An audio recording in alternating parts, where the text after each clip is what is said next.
دوستوں انتہائی اہم ترین اور بہت بڑی ڈیولپمنٹ اڈیالہ جیل، جہاں عمران خان غیر آئینی اور غیر قانونی طور پر قید ہیں، وہاں بڑی حیران کن اور لرزہ خیز واردات عمران خان کو ڈرانے، دھمکانے اور پاکستانی عوام کے اندر ایک ایسا احساس خوف کا پیدا کرنے کی کوشش، جس میں عمران خان کو بھی واضح طور پر پیغام دیا گیا۔ اہم ترین معاملے میں دو اہم رہنماؤں کی جانب سے پاکستانی اسٹیبلشمنٹ کا نام کیوں لیا جا رہا ہے؟ اڈیالہ جیل میں قتل کی لرزہ خیز واردات کے پیچھے کون ہے اور کیسے اور کیوں کر یہ عمران خان پر حملہ ہے؟ اس کی تفصیلات میں جانے سے پہلے میں یہ لیٹسٹ ڈیولپمنٹ، یہ خبر آپ کے سامنے رکھنا چاہتا ہوں جو آج بڑی لیٹسٹ ڈیولپمنٹ ہوئی، ان کا تمام تر معاملات کے ساتھ تعلق کیسے اور کیوں ہے، کیونکہ آج پاکستان تحریک انصاف نے کچھ اہم ترین اور بڑے اعلانات کیے ہیں، اور ایک طرح سے قومی اسمبلی کے اجلاس کے اندر عمران خان خود موجود تھے۔ کس طرح سے جب عمران خان کی تصاویر، عمران خان کے نعرے، عمران خان کا ماسک پہن کر پاکستان تحریک انصاف کے لوگ وہاں پہنچے، اور اسی دوران اڈیالہ جیل سے اس قسم کی خبریں آ رہی تھیں۔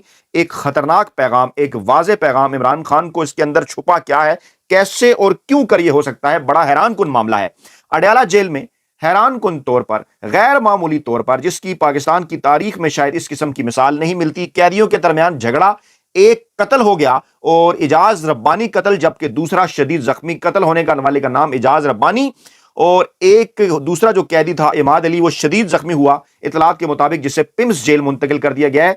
یہ اڈیالہ جیل کی سیکیورٹی ہے، یہ وہاں پر صورتحال ہے جہاں پر عمران خان ملک کے سابق وزیر اعظم غیر آئینی اور غیر قانونی طریقے سے قید ہیں۔ وہاں سے اس قسم کی خبریں آتی ہیں، چند عرصہ پہلے خبریں آتی ہیں، کبھی لائٹ بند ہو جاتی ہے، کبھی اندھیرے میں ڈوب جاتا ہے اڈیالہ جیل، کبھی اس قسم کا کوئی اور واقعہ ہو جاتا ہے، اور اب اتنا بڑا اور خوفناک واقعہ، یہ سیکیورٹی کی صورتحال ہے۔ قیدیوں کے درمیان جناب جھگڑا ہو جاتا ہے اور کہا جاتا ہے کہ تفصیلات اکٹھی کر رہے ہیں، اور اطلاعات ہیں کہ مقتول کی لاش اور زخمی کو پم سے ڈی ایچ کیو بھی منتقل کیا جا رہا ہے، اور سیل نمبر 8 کے اندر یہ واقعہ پیش آتا ہے، اور بعض میں جو تفصیلات آتی ہیں، کہا جاتا ہے جناب کہ یہ سیل جو ہے یہ ذہنی مریضوں کا ہے۔ اچھا، ذہنی مریضوں کے سیل کے اندر یہ واقعہ ہو گیا، وہاں پر عملہ کہاں تھا، سیکیورٹی کہاں تھی، حفاظت کے کیا بندوبست ہے وہاں پر، ایک ایسی جیل کے جس کے اندر سابق وزیر اعظم عمران خان غیر آئینی اور غیر قانونی طور پر قید ہیں، وہاں پر یہ واقعہ پیش آتا ہے، اور جناب پتہ چلتا ہے کہ حوالاتی محمد احسن نے مگ توڑ کر اس کے ہینڈل کو نوکدار بنایا، جسے استعمال کر کے دیوار سے اینٹ نکالی، اور جیل انتظامیہ کہتی ہے جناب کہ ملزم محمد احسن نے اینٹ نکالنے کے بعد سیل میں سوئے 3 قیدیوں پر اینٹ سے حملے کیے، جس کے نتیجے میں 3 قیدی غلام ربانی، حماد علی اور محمد شیراز زخمی ہو گئے، اور حوالاتی محمد اظہر جاگ جانے کے باعث اپنی جان بچانے میں کامیاب رہا۔ اور جیل انتظامیہ کہہ رہی ہے جناب کہ واقعے کی تحقیقات، inquiry deputy inspector general region کر رہے ہیں۔ یہ کیا معاملہ ہے، یہ کیا صورتحال ہے جب آپ کی تمام تر انتظامیہ عمران خان کے اوپر غیر آئینی اور غیر قانونی کیسز بنانے کے اندر مصروف ہو، تمام تر چیزوں پر ان سے تحقیقات ہو رہی ہو، تو پھر اس قسم کا معاملہ تو ہوا ہی کرتا ہے۔ یہاں سے ڈائریکٹ ہم آپ کو لے کر چلیں گے اس معاملے کی طرف کہ اس وقت آخرکار پک کیا رہا ہے، پھر اس واقعے کی سگنیفیکنس بھی آپ کو سمجھ آئے گی۔ مولانا فضل الرحمان نے آج اپوزیشن میں بیٹھنے کا اعلان کیا، واضح کر دیا انہوں نے جناب کہ ہم صدر اسپیکر قومی اسمبلی اور وزیر اعظم کے انتخابی عمل کا حصہ نہیں بنیں گے۔ اس سے پہلے وہ انتخابات کو رد کر چکے ہیں، اور ان سے ملاقات بھی کی جو ہے وہ اتحادی جماعتوں نے، لیکن سر دست وہ کہہ رہے ہیں جناب اپوزیشن کا حصہ وہ رہیں گے، سڑکوں پر احتجاج کریں گے انتخابات میں دھاندلی کے خلاف، اور انہوں نے کہا تھا جناب کہ یہ جو پارلیمنٹ ہے یہ نام نہاد ہے، اس کے اندر دھاندلی ہوئی ہے، اور کل تو انہوں نے اس بات کی طرف بھی اشارہ کیا تھا کہ معاملات ان کے سپرد کیے جائیں جو کہ ان الیکشن کے اندر جو ہے وہ جیتے ہیں۔ دوسری جانب شریف برادران کیا لہجہ اختیار کر رہے ہیں، میں آپ کو قومی اسمبلی کے اجلاس کی طرف بھی لے کر جاتا ہوں۔ دونوں شریف برادران فرماتے ہیں بانی پی ٹی آئی کا آئی ایم ایف کو خط ملک دشمنی ہے۔ ذرا سوچئے، ان کی پوری ایک تاریخ ہے، اس تاریخ کے اوپر نظر ڈالیے۔ اگر قریب کی تاریخ دیکھ لیں تو حال ہی کے اندر انہوں نے قومی اسمبلی کے اندر چند عرصہ پہلے اور اپنے جلسوں کے اندر پی ڈی ایم جب اپوزیشن کر رہی تھی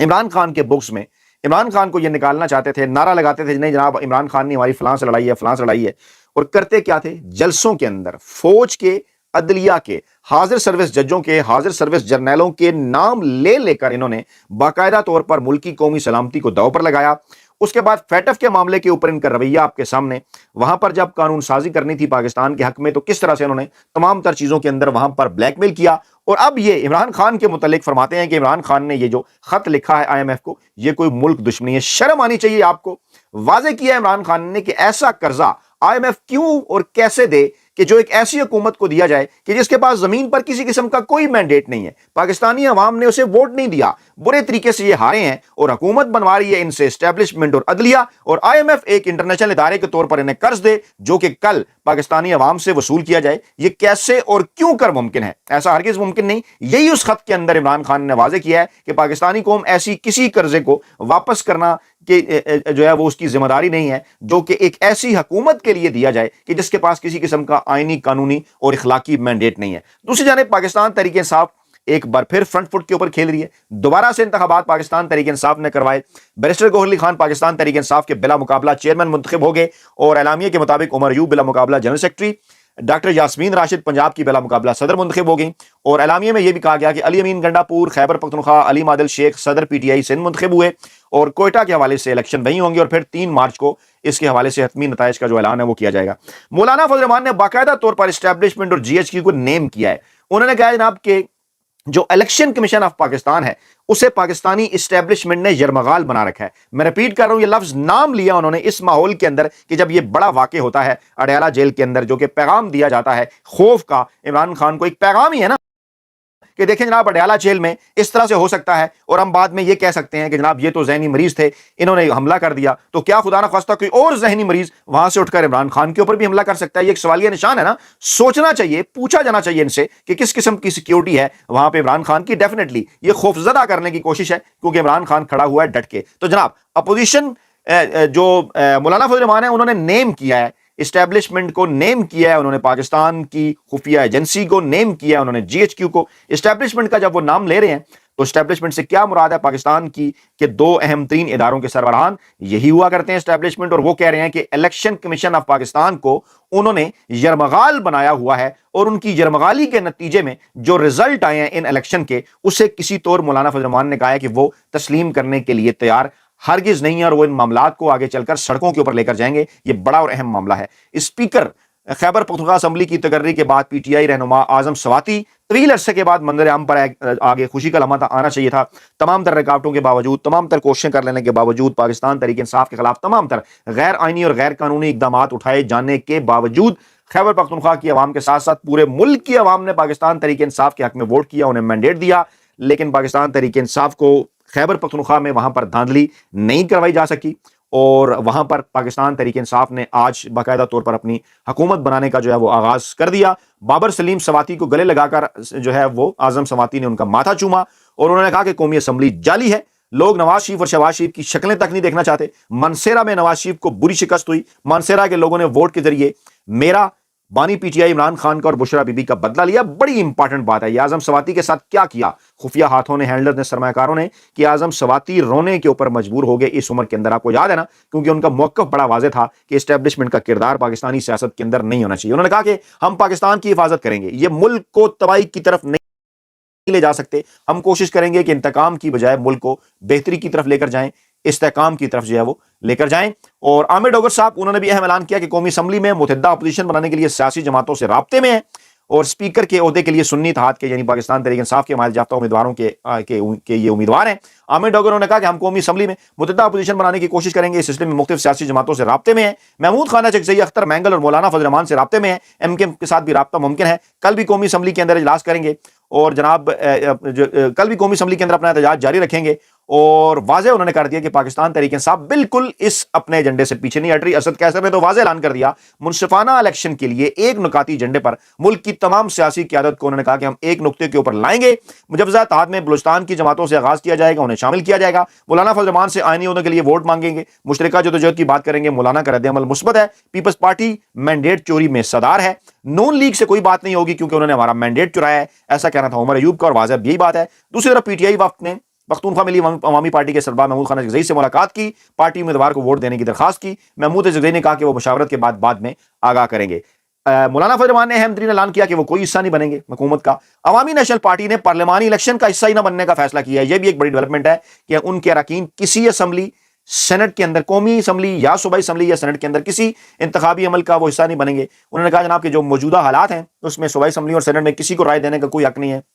اور اس وقت جس طرح سے مینڈیٹ چوری کی گئی ہے، ہمارا کہنا یہ ہے کہ پہلے مینڈیٹ چوروں سے مینڈیٹ لے کر حقیقی نمائندوں کو دیا جائے. اپنا انہوں نے ذکر نہیں کیا. واضح ہے کم از کم یہ پاکستانی سیاست کے اندر ایک مثبت پیش رفت ہے کہ پہلے اختر مینگل نے، بلکہ پہلے مولانا فضل الرحمان نے، پھر محمود خان اچکزئی نے، پھر اختر مینگل نے، اور اب عوامی نیشنل پارٹی بھی یہ کہہ رہی ہے کہ جو الیکشن جیتا ہے کون، یعنی عمران خان، چاہے وہ نام نہ لیں، واضح طور پر انہوں نے اس بات کی طرف اشارہ کیا ہے کہ جو الیکشن جیتا ہے مینڈیٹ اس کے حوالے کیا جائے اور مزید فیصلے بعد میں کیے جائیں گے جناب کہ وہاں پر کیا کردار ہوگا. پہلے تو چوروں سے جنہوں نے یہ چھینا ہے نا مینڈیٹ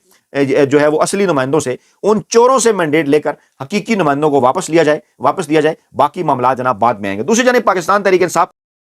جب دیگر سیاسی جماعتیں الزام لگاتی ہیں کہ جناب کے پی کے اوپر بات نہیں کرتے، تو انہوں نے کہا جی ہم خیبر پختونخوا کے اندر تمام تر حلقے کھولنے کے لیے تیار ہیں، آئیں ایک ایک حلقہ کھول کر آپ کو دکھائیں گے کتنے کھلوانے ہیں، ہمیں کسی قسم کا کوئی اعتراض نہیں ہے، ایک ایک حلقہ کھولیں. سپریم کورٹ میں ہم جائیں گے. الیکشن کمیشن نے نون لیگ کے ساتھ مل کر باقاعدہ طور پر دھاندلی کی، آگے بھی چل کر رہے ہیں، ثبوت دیں گے کیسے آر اوز کے ساتھ مل کر دھاندلی کی، اور الیکشن کمشنر کو استعفیٰ دینا چاہیے. اس وقت کیا کر دیا یہ معاہدے سے پہلے ہی انہوں نے بجلی گیس کے بل، بجلی کا یونٹ 70 روپے تک ہو گیا، گیس کا بل لگ رہا ہے کہ جناب لاکھ روپے تک پہنچ جائے گا. ایسی صورتحال ہے اور اس سے ملک کی یہ جو کچھ کر رہے ہیں اس سے ملک کی مزید تباہی آئے گی. ہم یہ تباہی انہیں نہیں کرنے دیں گے. اور ایک ایسے ماحول کے اندر کہ جب مینڈیٹ چھینا گیا ہے حقیقی عوامی نمائندوں سے، کسی طور ہم یہ بات برداشت نہیں کریں گے کہ ان معاملات کو لے کر حکومت جو ہے وہ آگے چلے اور پاکستان کے اندر جو ہے وہ غیر آئینی اور غیر قانونی طور پر حکومت بنائے.